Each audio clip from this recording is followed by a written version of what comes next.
Comment bien fixer le prix de ton loyer? Je te donne tous mes conseils dans cette vidéo. C'est parti!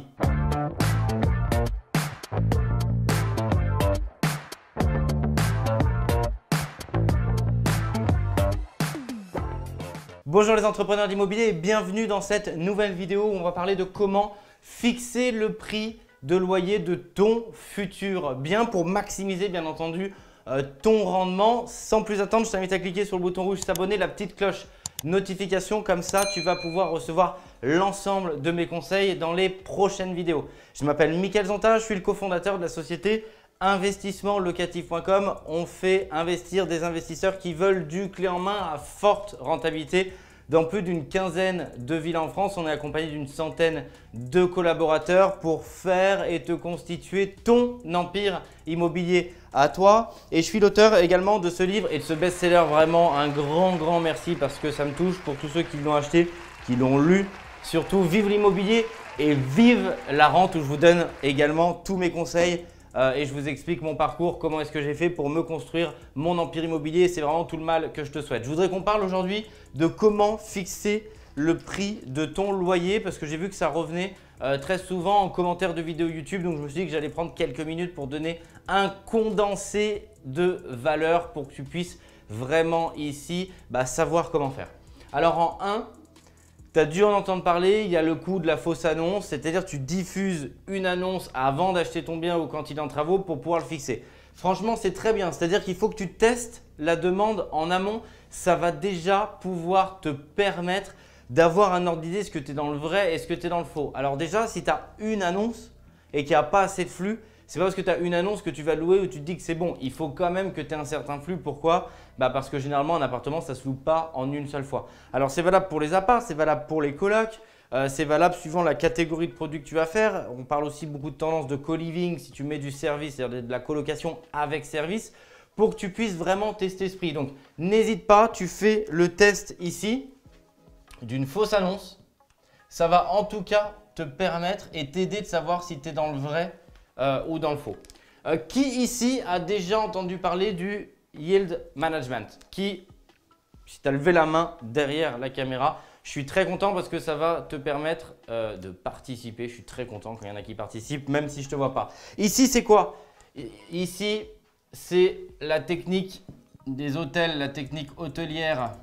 C'est la technique des avions. C'est quoi? C'est que là, potentiellement, tu vas avoir des courbes de prix ici qui va se passer. C'est-à-dire potentiellement ton bien pour fixer son prix du loyer, tu ne vas pas le mettre pareil s'il sort en janvier, s'il sort en février, en mars, en avril, en mai, en juin.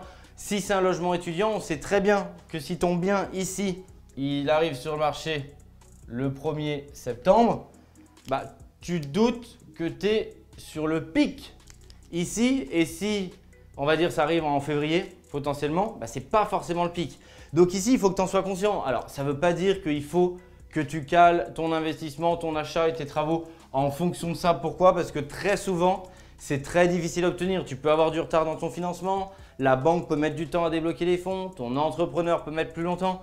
Donc ne le calcule pas non plus de cette manière-là en disant il faut que je passe à l'achat en janvier pour que mon bien soit sur le marché en septembre. Parce que ça ne sert à rien. Si le cours des choses fait que ça arrive, il faut juste que tu sois conscient et que tu l'adaptes. Et c'est la technique que font tous les hôteliers, c'est la technique que tu dois faire si tu fais du saisonnier et que tu regardes cette vidéo, c'est la technique des voyagistes. Donc, c'est extrêmement connu, c'est-à-dire la variation du prix en fonction de l'arrivée. Alors, je mets un seul bémol, c'est que ici, tu vas pouvoir sur une première mise en location. Pourquoi? Parce qu'à beaucoup d'endroits, il y a la loi qui interdit d'augmenter le prix en cas de relocation si tu n'as pas fait de travaux. Donc globalement, sur de la longue durée, tu ne vas pas pouvoir t'amuser à le faire parce que ce serait tout simplement illégal et je ne peux pas t'encourager à faire des choses illégales. Mais ici, ça peut te permettre de maximiser ton rendement si bien évidemment ton bien sort sur une période qui est beaucoup plus favorable. Quoi qu'il en soit, moi je pense qu'il faut que tu retiennes le point 3. Si vraiment il y a une seule chose essentielle que tu dois retenir, c'est ça. Pourquoi? Parce que là, il y a 10 ans d'expérience en IMO. Ce que j'ai pu constater sur des impayés ou sur des conflits, c'est quand il n'y a pas de cohérence produit-prix. En gros, ça veut dire quoi? Ça veut dire que très souvent, ce n'est pas tout le temps, je ne généralise pas, ne vous énervez pas en commentaire. Ce que j'ai pu constater, c'est que très souvent, si tu mets un bien, même si le bien est très bien, très cher, bah, ça va avoir du mal à se louer. Pourquoi alors? Et à l'inverse, si tu mets un bien très cher qui serait vétuste, et on parle bien sûr pas du tout sur cette chaîne aux marchands de biens, mais pour quelqu'un qui serait pas du tout bien intentionné et qui met un bien cher pourri, on va faire simple, eh bien c'est sûr, il y aura du conflit, il y aura de l'impayé. Déjà, sur cette règle simple, si tu te mets en cohérence prix-produit, mais tu vas éviter 95% des impayés ou des conflits. Alors, je ne te dis pas que tu vas éviter 100%. Oui, il y aura toujours un cas de figure ou 5% et peu importe. Quand ça te concerne toi, bah, je peux comprendre que tu n'en as rien à faire de dire oh, mais 95% ils sont payés, je suis dans les 5%. Quand ça te concerne, c'est sûr, tu t'en fous. Mais on est là pour essayer de t'éviter de faire des erreurs. Et donc, plus tu vas être en cohérence produit-prix, plus tu vas éliminer ici les conflits et les impayés. Tout simplement pourquoi? Alors, ce qu'il faut comprendre, c'est quoi? Si tu es en position demain, si tu es locataire et que tu regardes cette vidéo, si tu es en position d'être locataire, que tu es peut-être propriétaire mais tu es en position de louer, juste imagine-toi, tu as un bon dossier, tu es sérieux, solvable. Tu te présentes sur le marché. Tu ne vas pas aller sur un bien qui n'est pas en cohérence produit-prix parce que tu n'es pas un pigeon, ça n'a pas de sens. Donc ça veut dire quoi? Ça veut dire que plus tu t'éloignes de cette cohérence prix-produit, plus bah, tu vas attirer, tu vas drainer des locataires qui malheureusement n'ont pas eu le choix parce que leur dossier a été refusé sur des produits en cohérence prix-produit parce qu'il y a eu des gens plus solvables qui ont été choisis. Donc plus tu vas attirer des dossiers dits fragiles.